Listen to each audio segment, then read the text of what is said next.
ચારેય ભાઈ બહેનમાં સૌથી નાના એવા મોહનમાં એવું તે શું થયું કે એ વિશ્વ માનવ તરીકે વિસ્તરી શક્યા? બિલકુલ. એનું પ્રથમ અને મોટું કારણ એ કે આત્મમંથન.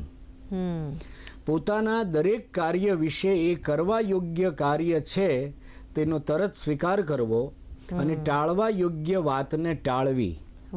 સતતની જાગૃતિ મોહનને મહાત્મા સુધી લઈ જાય છે. અને ક્રાંતિ એટલે શું?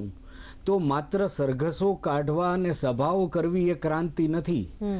પરિવર્તન બાળપણમાં વિચારશીલ અને જાગૃત બાળક તરીકે બાળપણમાં જ્યારે એને એવું કહેવામાં આવે છે 10 વર્ષના મોહનને કે સફાઈ કામદાર ઉકો છે એને અડાય નહીં, એ સમયની એ પરંપરા હતી.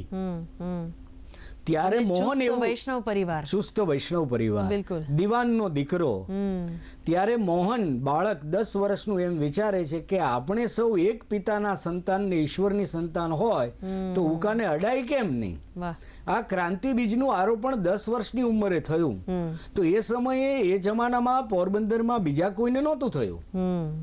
ત્યારે આ એના મૂળ છે. અને મેં કહ્યું તેમ સતત સભાનતા, જાગૃતિ, પોતાના વર્તનને વિશેની જાગૃતિ, આ કરાય કે ન કરાય, એ ગાંધીને મહાનતા તરફ લઈ જાય છે. એટલે મહાન બનવાનો ઠરાવ નથી કરવો પડ્યો. અને બહુ મહત્વની વાત કે 3 પ્રતિજ્ઞા લેવી પડે છે.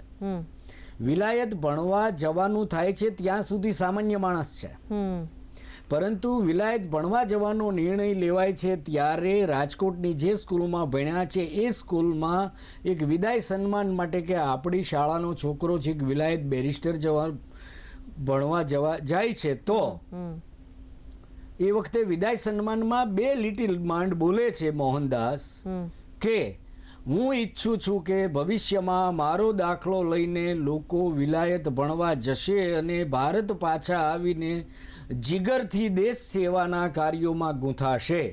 આ એમના શબ્દો હતા. અને કાઠિયાવાડ ટાઈમ્સમાં પછી છપાયું હતું અઠવાડિયા પછી. તો 18મા વર્ષે મોહનને એ પણ સભાનતા હતી કે કશુંક મેળવ્યા પછી દેશ સેવામાં ગૂંથાવાનું છે, પણ વિલાયત જવા માટે અનિવાર્યપણે એક જૈન સ્વામીજી સાધુ પાસેથી પ્રતિજ્ઞા લેવી પડી. એ પ્રતિજ્ઞા ગાંધીજીને ઉગારી લે છે કે મા સમક્ષ સાધુ પાસે લીધેલી પ્રતિજ્ઞા